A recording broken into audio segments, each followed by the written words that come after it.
2016 at the Faculty of Applied Science, UiTM.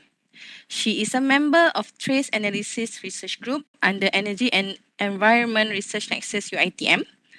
Her professional affiliation member including an associate member of the Malaysian Institute of Chemistry, co-opted member and ahli lembaga pentadbir for Malaysian Analytical Science Society and Green Technologies for Malaysian Board of Technologies. She obtained her PhD in Analytical Chemistry back in 2016. And then she has also obtained a Master of Science in Chemistry in 2008 and Bachelor of Science with Honours in Chemistry from Universiti Teknologi Malaysia. As a prolific researcher, she has secured about 7 research projects as principal investigator, including FRGS of the year 2009, 2013, 2017, 2019, and 1 OPCW grant. Not only that, but she has also been involved in 7 research collaboration projects from national and international grants. The total amount of grant awarded is Ringgit Malaysia 770,000. Her current research interests focus on trace element analysis, green material chemistry, and separation techniques and catalysis. To date, 1 PhD and 5 master students graduated under her supervision, and another 3 PhD and 2 Master of Science candidates are still ongoing. Total publication, she has also written a total of 39 journals and 5 chapters in books. Her recent achievement is a gold medal at Innovation Technology Expo 2022 held at Kuala Lumpur Convention Centre recently on 26 to 27 June 2022 with a project entitled The Innovation of Carbon-Based Nanomaterials as Promising Green Sorbent for the Analysis of Drugs, Pesticides and Heavy Metals Contaminants. Congratulations, Doctor. Okay, so today she will be sharing with us some tips in writing the research proposal and also winning the research grant itself. With that, I ask that you give your full attention. Kindly mute your microphone throughout the session, and we will also have a Q&A session at the end of the webinar. So kindly type in your questions in the chat box. I will be addressing them at the end of the webinar. So without further delay, please welcome Dr. Wan Nazihah, Wan Ibrahim. Over to you, Doctor. Okay, thank you, Natasha. So first thing first, I would like to share the slide. All right. Okay, where's the slide? Okay. So is it the slide in the slideshow mode? Yeah. You can Okay, see your slide.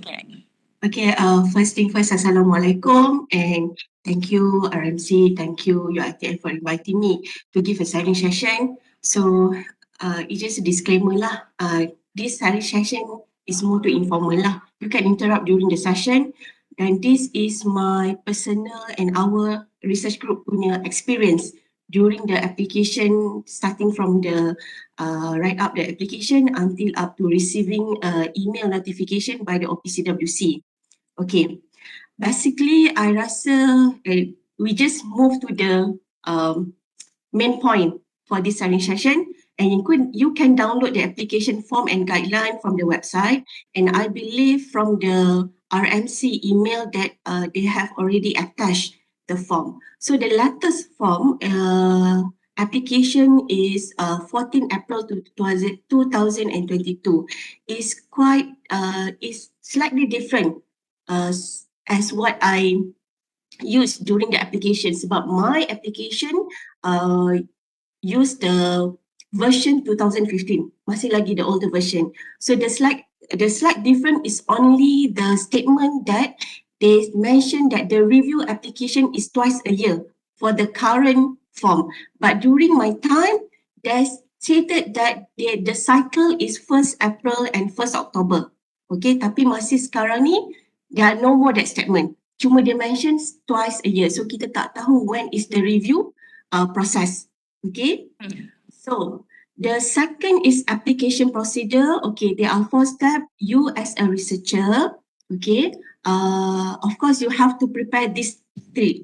The application form that you can be downloaded from the first slide tadi, CV of the application, the applicant, you as a PI, and also your team member. Okay, the CV is up to you. It can be the detailed CV, it can be the short CV. Okay, there are no restriction, there are no format. Okay, and then you also can uh, um, appeal with attach with the detailed project proposal. Okay, there is also no format for detailed project proposal. So what I did, I just apply the FRGS format. Okay, whatever that I buat dalam FRGS format, I try to cope lah with this proposal. Memang tak ada format. Okay, second, okay, during the application, well, actually, I applied for this grant is 2020 during the pandemic hit our world, right? So it's actually July 2020. So during that time, the RMC request any proposal that not send out to the overseas punya application, you have to pass through the ERTS. Okay, so I have to submit the proposal to the ERTS, RMC, and then waiting for the panel to review the proposal. And then if you have to do the amendment, if there is any of the correction. And then after that, you have to submit to the RMC, Unit Perolehan Grant. So currently it's led by Dr. Anida and also Dr. Loman, ICC to them. And then to get the signature from the Director of RMC. Okay, so after that, barulah you email to the NECWC. But saya tak tahu currently sebab kita dah boleh work in office kan, maybe they want the hard copy. Okay, so in order to confirm that, you have to call Encik Hisham as stated in the email. He is the person that in charge for the grant, Ketua Penolong Setiausaha of NECWC. So either boleh hantar through email ataupun they need the hard copy. So during the mic time, memang dia kata boleh just email. So I email to them, Encik Hisham, and also at that time, the Setiausaha bahagian is Dr. Raja. So I email to both of them lah, CC. And then, okay, this is the interesting part lah. Selepas 2-3 hari after the email, I'm sending the email, they asked me to come and ada interview with the NECWC. Okay, so this is actually quite new since 2020 because yang saya tahu previous punya application there are no interview. But since Dr. Raja take over NECWC masa tu, his role is Ketua Setiausaha Pejabat, they insist to have an interview session untuk make sure that Malaysian punya proposal can meet the criteria of OPCW. So they want the high chances of Malaysian punya proposal to be accepted and awarded. So it's a good good action lah daripada NECWC. So after that, you can amend according to the comment given to the panels, okay, and then barulah you send back to the NECWC. If you have to amend overall of the project, so basically masa tu saya pergi interview, I need to amend almost 50% of the proposal. So I have to pass through the RMC punya ERTS again, okay, the procedure to get the signature kali kedua, and then barulah saya hantar to the NECWC to get the signature from the chairman and ECWC. Okay, the process took about 2 weeks for the amendment, and then plus 1 week for the getting the signature from this chairman, and then approximately 3 weeks. Okay, sorry. And then after that, barulah saya dapat signature. I have to get the hard copy from the NECWC. I kena datang Putrajaya to get the hard copy, and I scan and email to the OPCW and also post the form, application form, together all the CV and detailed proposal and to the OPCW. Okay, so I acknowledged them saying that I had email and post the application form. So in that application form, during the, kalau you tengok that application form under the before the selection procedure, before the application procedure, page 3, number 11, they mentioned that the review will be done twice a year. Tapi tak ada date, specific date. Okay, ini yang berbeza dengan saya. As my application form memang mention 1st April and 1st October. So I definitely sure that my application masuk 1st October punya review. Okay, so I got the results via email on the November 2020. Tapi sepatutnya masa tu email tu memang dah awarded. Tapi sebab duration, because of the delay of MOU, so kita officially sign the MOU is June 2021. So that is the basic procedure application lah. Kalau audience, tuan-tuan, puan-puan, doktor and all the researcher nak tahu. Alright. So next, okay, I move forwards to the tips lah, the most important. Okay, these tips is given to me during the interview. This is my personal punya comment on my proposal. Okay, mungkin can be applied to your proposal, mungkin tidak boleh digunakan. Okay, saya tak tahu, tapi ini saya cerita based on our experience. Okay, during the interview, the panel said that first thing first they want to look at is your objective in that application form and also in the proposal. Okay, so there is a scope of the program. If you can look at the application form at the page 2 scope of the program, number 6, ada A sampai H. So you have to at least betul-betul kena dengan scope of the program. As for mine in our proposal, kita mention to develop analytical method of magnetic solid phase extraction for organochlorine pesticides. Okay, so it's actually suit with the 6C, development of analytical methods and validation technique for toxic chemicals. So this is what was told to us. Okay, I went to the interview with my colleague, Dr. Nur Syamsila. Okay, dia kata the first saringan is a technical support. What are they looking for is your objective must be tally with their scope of program. So you have to make sure sekurang-kurangnya mesti kena. Okay. During the interview, memang saya rasa, I think that our objective is tally with them. But unfortunately, kita punya ayat itu tak betul-betul sentuh. So what was told to me, what was advised to me, kita tulislah balik ayat ni and we try to rephrase and suit with our punya project. So that's why kita tulis balik, rephrase balik, kita rearrange balik the statement to develop analytical method. So kalau you tengok kat sini, to develop analytical methods. So tally lah dekat situ. So I think this is the main important tips yang sepatutnya you kena ambil kira, adapt. Okay. So next tips adalah okay, after I got the awarded with this grant, I was invited to participate in the OPCW Symposium Women in Chemistry, 1st July 2020. So one of the speaker is Ms. Rohan Pereira, mentioned that there are listed of toxic chemical yang betul-betul suit with the OPCWC. Okay, yeah, memang masa saya hantar tu, I did study dia punya website. So this is the scheduled chemical, schedule 1, 2, 3 and discrete organic chemical that really attract their concern.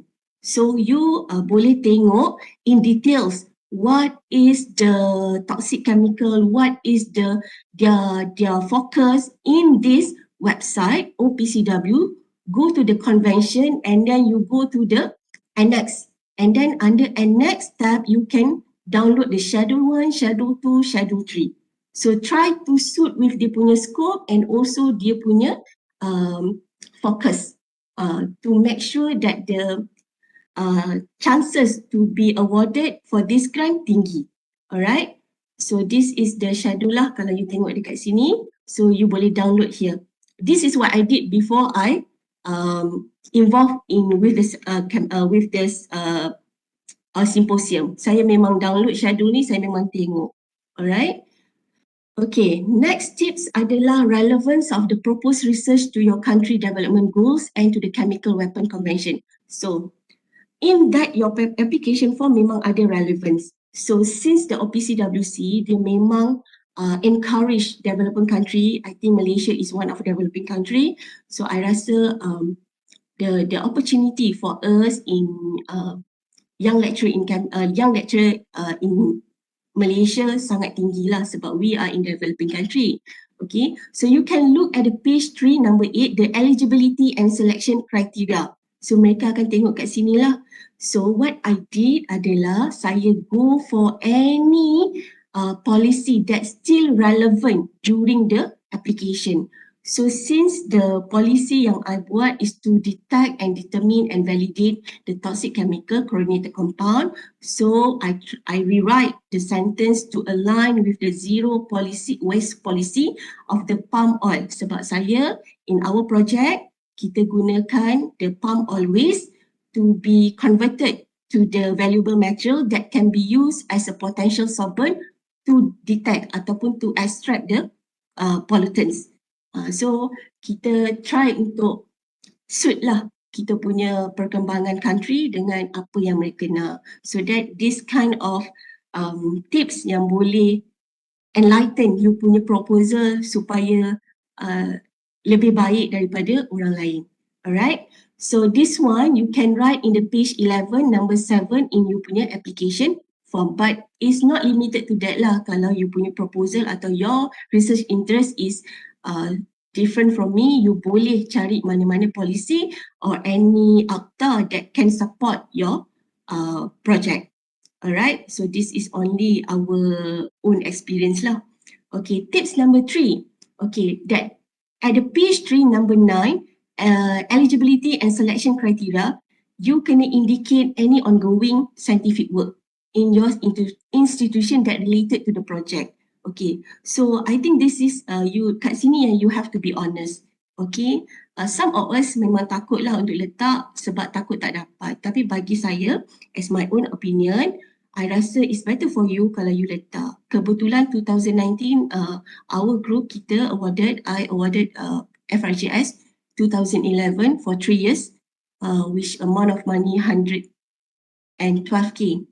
So I just put there which is related with the project. So kita tulis walaupun masa tu pandemic, we still that kita tulis dan kita tengah study on that kind of material. So this kind of tips sebenarnya to make your proposal become stronger.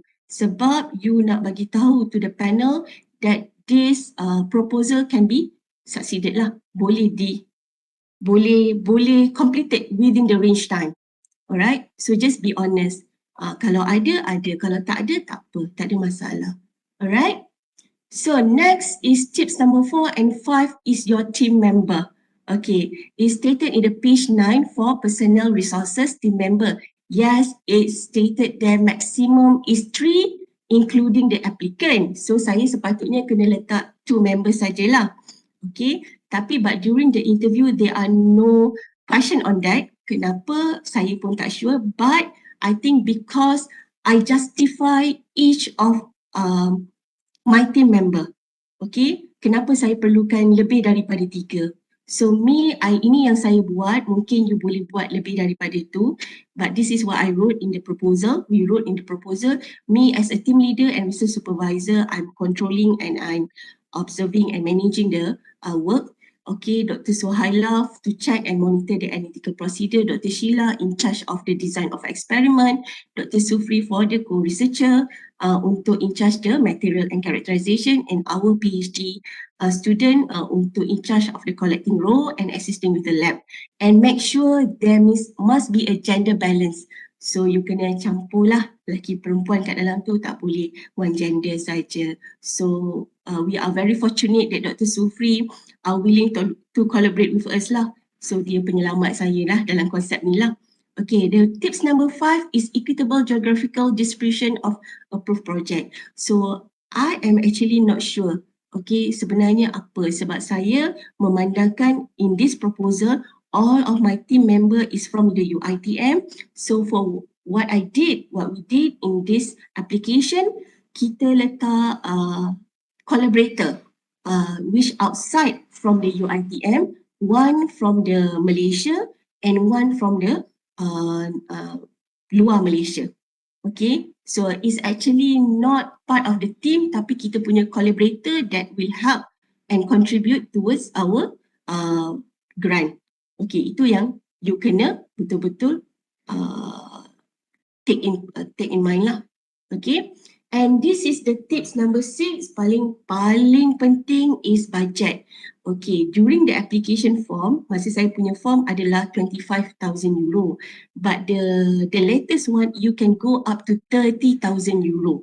Okay, it's only limited to the consumable chemicals and cost of equipment repair untuk travels for the sample collection, okay, and then maintenance, itu saja. But you cannot put and professional service, there are no GRE allowance for that. It's only hanya untuk geran sahaja. Okay, you have to put the reasonable budget, okay, not too high, not too low maybe. So as long, sebab saya dah letak tips number 3, availability of any other funding project. So I masa pergi interview, I put in ringgit Malaysia. It's a 50k ringgit Malaysia. But during the interview, the panel said it's quite high. Tapi saya tak boleh. I can't lower down the budget because the chemical standard untuk this kind of project sangat mahal. So I just stick with the ringgit Malaysia 50. But then fortunately, alhamdulillah, we was granted with the approximately 52k. So kita minta 50, orang bagi lebih 2,000. So itu pun dah cukup bersyukur lah bagi saya. So you can go further, higher 1,000 euro, okay. Kalau you rasa your project is qualified enough to get that amount of money. Okay. Sebenarnya lepas saya dapat that email notification from the OPCWC, saya terus buat mentoring dengan my small research group lah from other university yang I met during my PhD journey.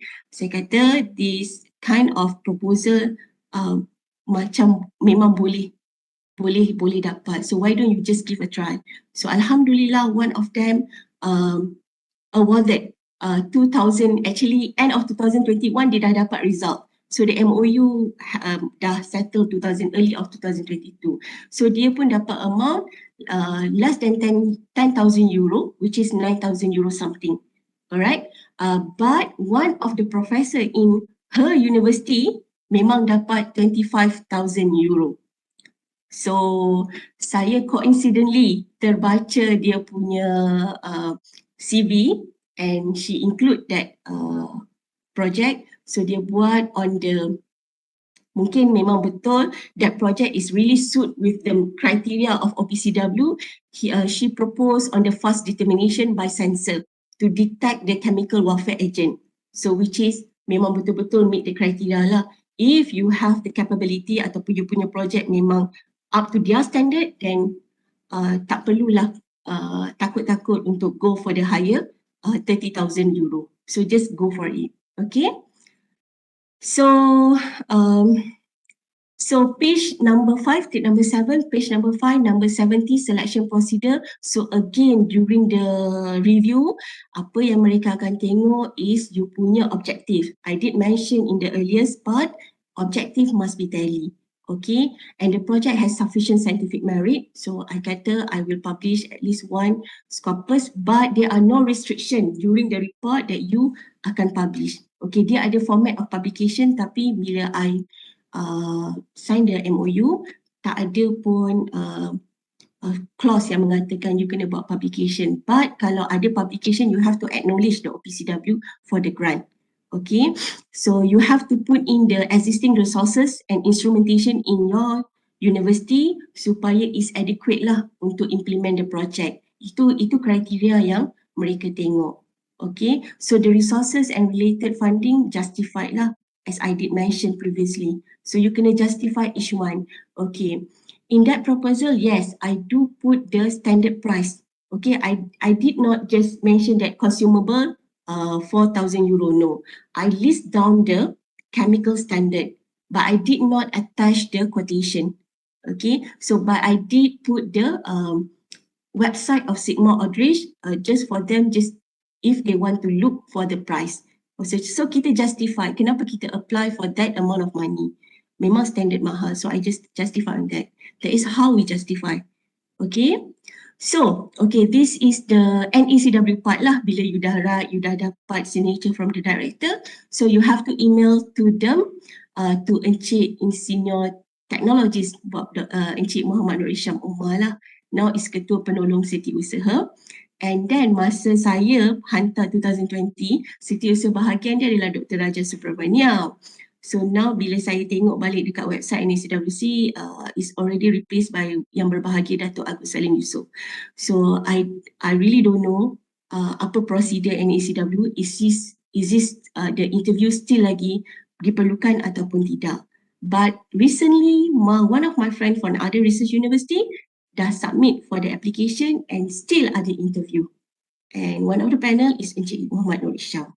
Okay, so sebelum pergi interview tu memang masa saya pergi interview 2020, we was expect that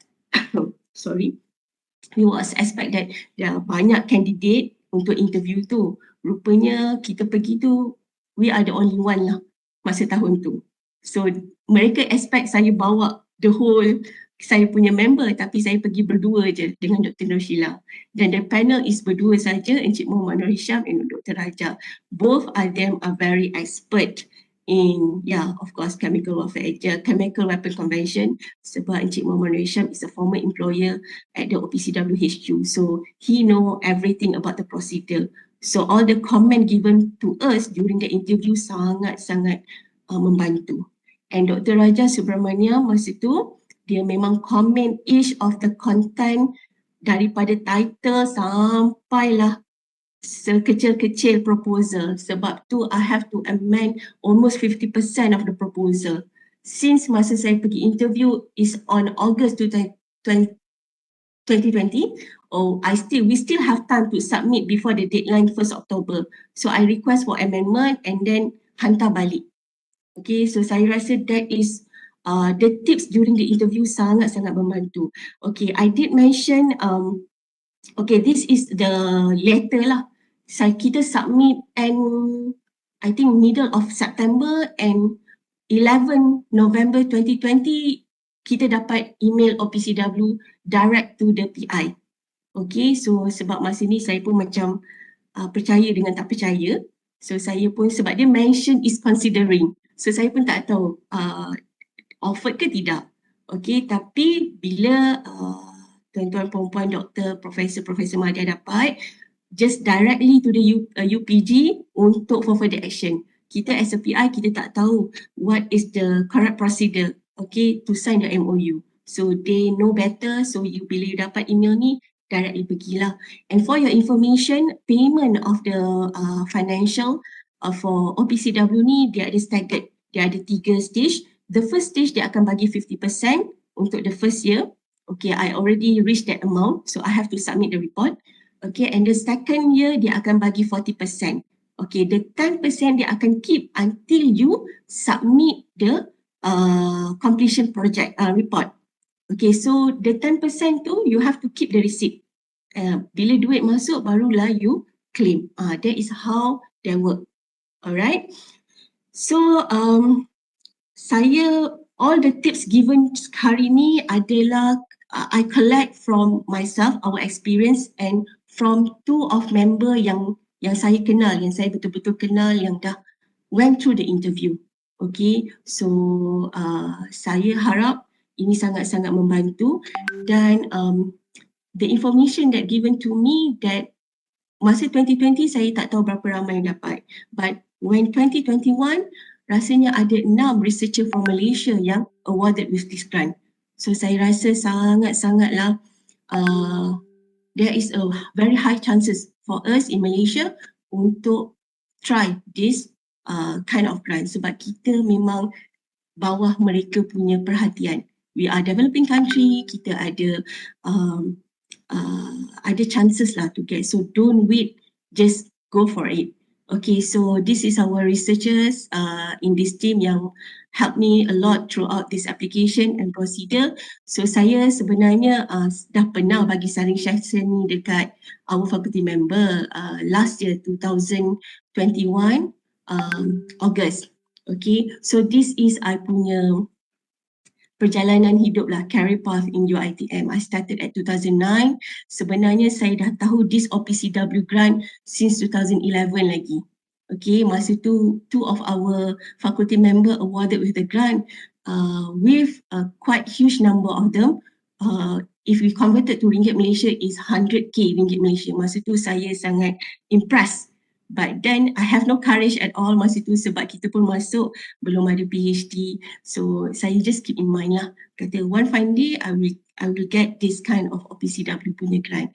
So 2013 I went for PhD and during that 2015 saya punya supervisor and co-supervisor is actually dah retired dah. So masa tu I talk to them, kita ada OPCW grant yang which is related to our project, why don't you just give a try. Alhamdulillah both of them awarded. Okay, tapi balik tu saya masih lagi still lagi terlupa lah pasal grant ni until during the pandemic. Saya rasa okay enough for the duduk di bawah tempurung lagi Aziz, why don't you just give a challenge, no more national league, just go for the higher level just to challenge yourself. And the second of it yang motivate I kenapa I try untuk dapat this grant adalah during the pandemic kita ada banyak webinar kan. Saya ada terdengar satu webinar from the professor from the engineering, saya ternampak slide dia yang dia pernah dapat OPCW. So itu yang triggered saya untuk go to the website untuk apply. Okay, so itulah perjalanan dia. It's actually pun tiba-tiba kot mungkin rezeki Allah katakan during the pandemic mungkin tak ada orang apply, kami yang tiba-tiba apply. Alright, so and then after I dapat 2021 and our FSG initiate a saring session. Okay, as I mentioned kan. So one of dan saya punya member from the UPM dah awarded last year, and selepas saya buat saring session last year, one of the associate professor from UMT email me, ask for mentoring untuk this grant. Okay, so I mentor her via email and WhatsApp. Kita tak pernah jumpa. Within 4 weeks, kita revise the proposal semua. Alhamdulillah, last year dia dapat juga email macam tu and she is actually so excited macam tak percaya. Saya kata, ya betul. So, dah proses MOU sign dan sebab itulah based on that their story and kawan-kawan yang saya bagi tips ni, saya rasa this kind of grant is sangat-sangat high chances to apply. So don't just wait sampai saya tunggu 10 tahun to challenge myself. So this is motivation lah untuk yang lecturer. Kalau you rasa you tak ada pun national grant tapi you rasa that your grant is really suit with your punya objective dengan scope, just give a try. There are no harm. Kalau kita try, at least 50% tu ada chances. Kalau kita tak try, kita tak tahu apa chances kita. Okay, so I think that's all. So ada lagi sekejap. Macam mana ni? Okay. Okay, that's all. Thanks for inviting me, RMC. So any yang nak tanya, boleh tanyalah. Okay, that's all. Back to you, Dr. Natasha. Thank you. Okay, thank you very much, Dr. Wan, Nazihah, for the sharing session. Okay, it was a very fruitful session. I noticed you have already given us 7 tips, right, in writing the research proposal. 7 tips. Yeah. So basically, in writing the proposal, the researchers have to look at the objective and fit into the areas of their research program, right? Yeah. Okay. The second one is the relevance of the proposed research to our country development goals to the Chemical Weapon Convention. Yes. The third one, to be honest in the availability of any other funding sources on the proposed research work. Yeah. Number 4 is the gender balance among the project members. And we have to justify the role of each member to support our application.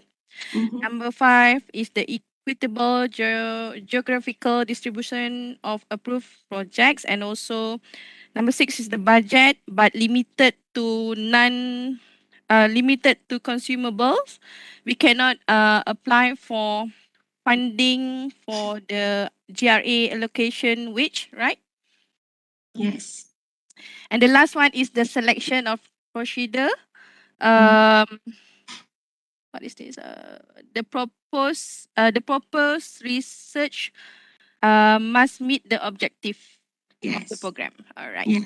Okay. So basically, that is that are the tips that you are sharing with us. Okay. So we have some questions in the chat box. So I will read the questions to you. So Alright. so from Dr. Kaviraja.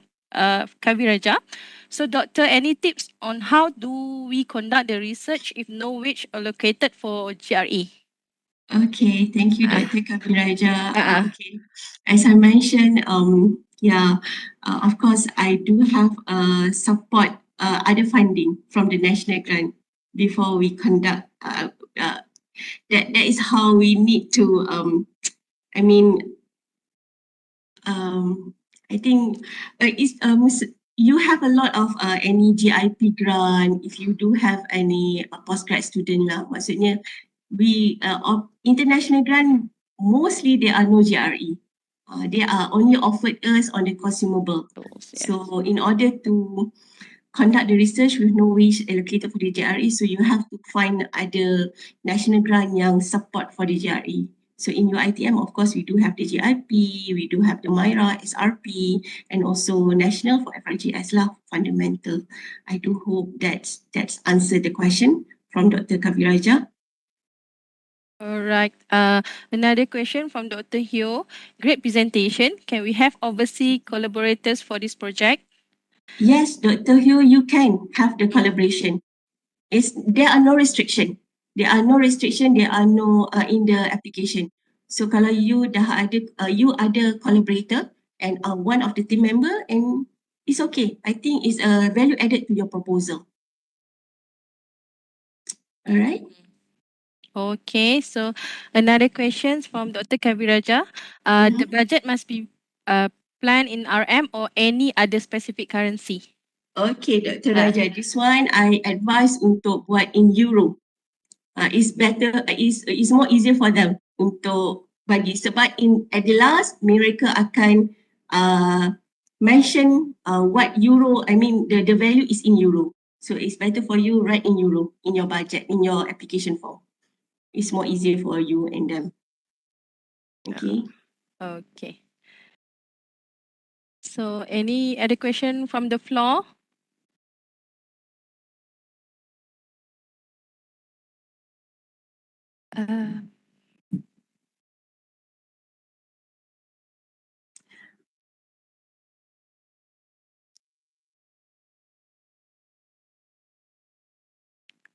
Nanti kita tengok dekat YouTube kalau ada question. Sekejap. Alright.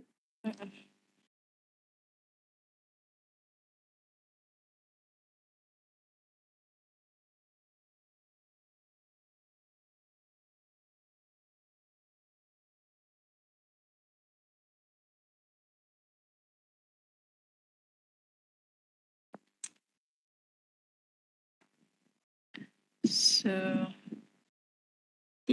mungkin dah semua orang dah clear about the tips.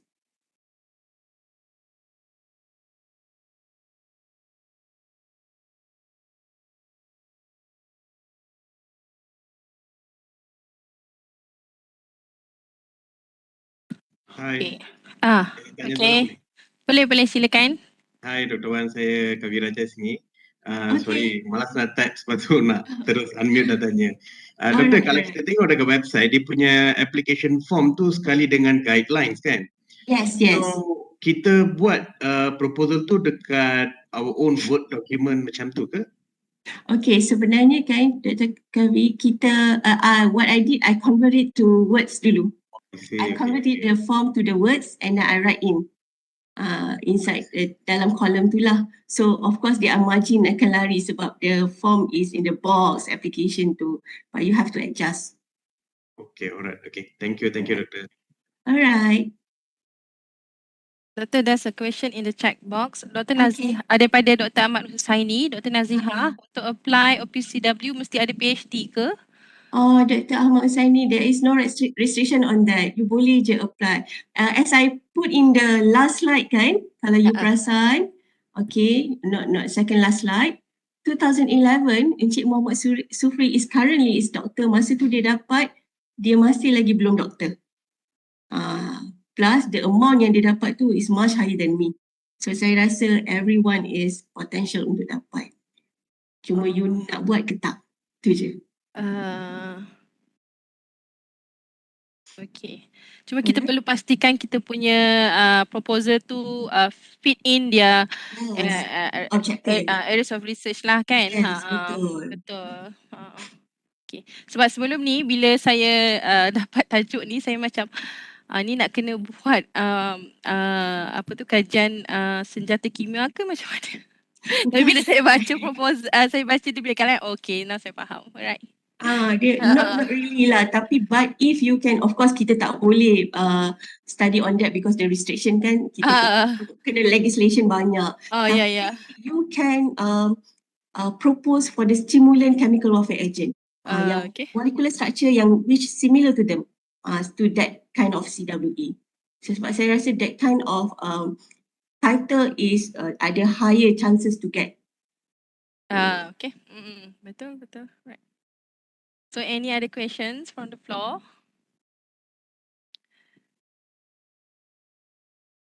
Can just tanya directly to Dr. Wan pun boleh. Boleh. Assalamualaikum. Boleh saya bertanya? Waalaikumsalam. Okey, Dr. Wan Nazihah, saya Rohaida. Saya nak bertanya. Okey, saya nak bertanya, if you don't mind sharing, boleh tak Dr. Wan share semasa interview bersama dengan yang panel tu, apakah kriteria yang mereka titik beratkan? Adakah dari segi macam technicality ke, ataupun dari segi bajet ke, ataupun dari segi macam literature review ke, ataupun metodologi? Boleh Dr. Wan share a few tips? Terima kasih. Okay, thank you Dr. Rahaida daripada UiTM lah kan? Ya, betul. Okay, you lagi hebat daripada I ni. Okay, sebenarnya masa interview tu memang everything is about your proposal. Dia memang akan tanya. Okay, seperti yang saya kata, Dr. Raja Subramaniam is a PhD, ada PhD in the security. So he is a former researcher at Jabatan Kimia Malaysia. So masa dia tengok I punya proposal tu, tajuk je, dah boleh tahu dah I buat apa. So dia akan tanya setiap analyte, even the analyte yang I guna. Sebab tu saya kata I have to amend almost 50% of the proposal supaya meet betul-betul dengan apa komen yang dia bagi. Okay, dia tengok either you punya method tu is it achievable ataupun tidak. Okay, seperti yang I did mention, kalau you can propose the fast detection by using sensor, itu lebih bagus. Kalau you boleh propose and recent interview yang my friend yang pergi interview, memang mereka cakap kalau boleh detect yang betul-betul related to the chemical warfare agent yang betul-betul ni, macam contoh like acetoxin, whatever chemical warfare agent, itu lagi mudah untuk dapat lah insyaAllah. Macam saya, this our proposal, kita pun tak tahu. So it was the first time masa tu kita pun apply chlorinated compounds. So chlorine compound is actually stated in one of the schedule chemical list. So I justified that chlorinated compound that exists in the pesticide can harm to society ataupun environment juga. So that is our justification. So but our focus is more developing the analytical methods. So kita justify lah dalam tu. Alright, Dr. Rohaida. Terima kasih, Doktor. Okay, thank you. Okay. Kita tengok soalan data. Tapi bagi saya teknik doktor in writing the project summary tu pakai apa tu guideline yang kita buat untuk apply FRGS tu sangat bagus lah. So Yes. at least sebab dia saya melalui borang form tu saya lihat pun dia macam general kan dia punya Yes, ni. yes. Okay. Yes. Oh, saya pun hanya ada pengalaman FRGS je. That's why I adapt the FRGS punya tu. Betul. Okay. Okay, tu another tips lah untuk Yeah. apa tu bakal-bakal penyelidik kita. So I think there is one question from Hidayah Hamzah. Any tips? Can I read? Any tips for yang tak ada strong chemistry background? Okay, if you don't have any chemistry background, you boleh collaborate. Okay, seperti yang saya cakap, in my team member, I dengan Dr. Suhaila cuma expert in trace analysis punya determination. I don't have any expertise on saya ada kurang lah knowledge sikit dalam material and characterization. Since I propose to use the valuable products from the waste, so I need Dr. Sufri to help me. So I think dalam macam ni, you have to use your networking. Try to find any other researcher yang betul-betul boleh suit with it, and you have to work together, try mana yang boleh kita suit with one of the scope of their program. Okay, it's not actually pasal chemical sahaja. Kalau you direct in sensor, you can go for sensor untuk destruction of the chemicals. Kalau you expert in environment, and then you go for the environment. Sebab it stated there, the technologies for destruction of the toxic chemical by using the environmental manner. So ada banyak. Okay. Kalau you expert in management, you can hit dia punya scope of program B, management to handling the toxic chemical. So it's not limited to the chemistry sahaja sebenarnya. Kalau you baca betul-betul on the guideline, you boleh tahu sebenarnya is very wide punya objective. Cuma the tips adalah you rephrase sentence tu supaya ada dalam you punya objective. That is the tips.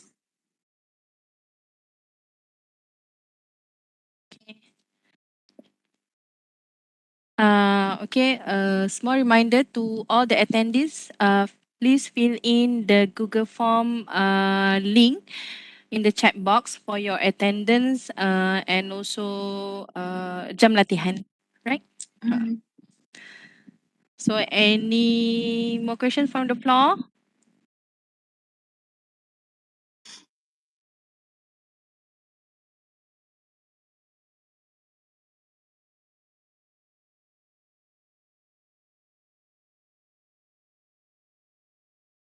So Dr. Wan Nazihah, thank you for your time and also the valuable sharing with us today. Okay. Sangat-sangat informatif dan juga penuh dengan tips lah. Semoga ada harapan untuk bakal-bakal penerima research grant OPCW tahun ni. InsyaAllah. 2020 ada ialah sebab dia tak ada restriction on the due kan? Yes, dia tak ada restriction. So try lah. Sempat lagi nak apply ni. Tahun ni ada lagi 6 bulan. Yes, insyaAllah. Okay. Okay, Doktor. Still will meet again. Thank you. Thank you, Dr. Natasha. Thank you, everyone. Assalamualaikum.